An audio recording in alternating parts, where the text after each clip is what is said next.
Assalamualaikum warahmatullahi wabarakatuh. Perkenalkan, nama saya Ridwan dengan NIM 2425021007 dari Prodi Piaud Pendidikan Islam Anak Usia Dini STAI Al-Andina Sukabumi.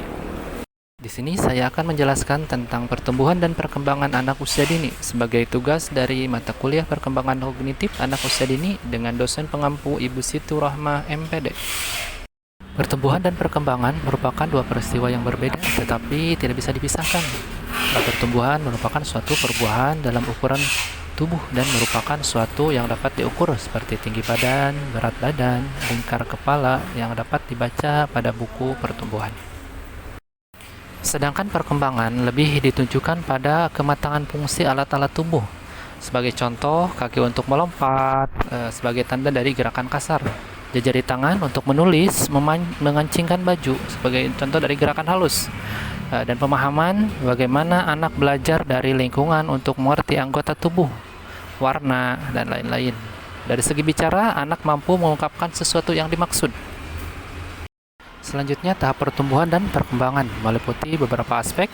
Yang pertama, fisik, yaitu perubahan dalam tinggi badan, berat badan, serta perkembangan motorik kasar dan halus. Sebagai contoh, anak berusia 1,5 tahun mulai mampu berjalan tanpa bantuan. Yang kedua, ada kognitif, yaitu kemampuan berpikir, memahami, dan memecahkan masalah. Anak usia 2-7 tahun berada pada tahap praoperasional, menggunakan simbol dan bahasa untuk memahami dunia sekitar. Contohnya, anak berusia 4 tahun mulai mampu menghitung benda-benda sederhana. Ada emosional, yaitu kemampuan mengenali, mengungkapkan, dan mengelola emosi. Anak usia dini mulai memahami emosi dasar seperti senang, sedih, marah, dan takut.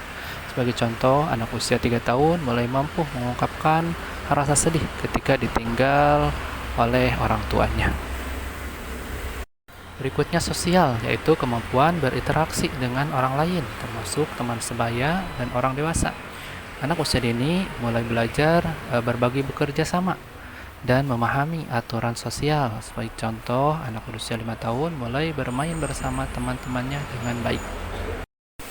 Selanjutnya, peran orang tua. Di sini ada kasih sayang, yaitu memberikan kasih sayang, perhatian, dan stimulasi yang tepat dapat membantu anak berkembang secara optimal.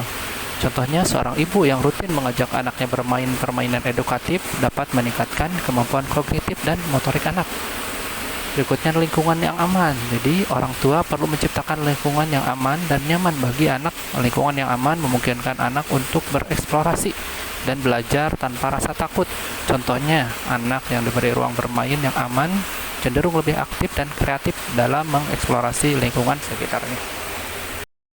Selanjutnya, mengembangkan kreativitas. Mengembangkan kreativitas adalah bagian penting dalam peran orang tua. Kreativitas tidak hanya membuat anak mampu menciptakan sesuatu yang baru, tetapi juga membantu mereka dalam memecahkan masalah, berpikir kritis, dan beradaptasi di berbagai situasi. Selain menyediakan fasilitas, orang tua juga harus memberikan dorongan dan apresiasi atas segala upaya kreatif yang dilakukan anak. Berapapun besarnya, berikan pujian sederhana dengan ide anak dengan antusias dan dorongan mereka untuk berpikir.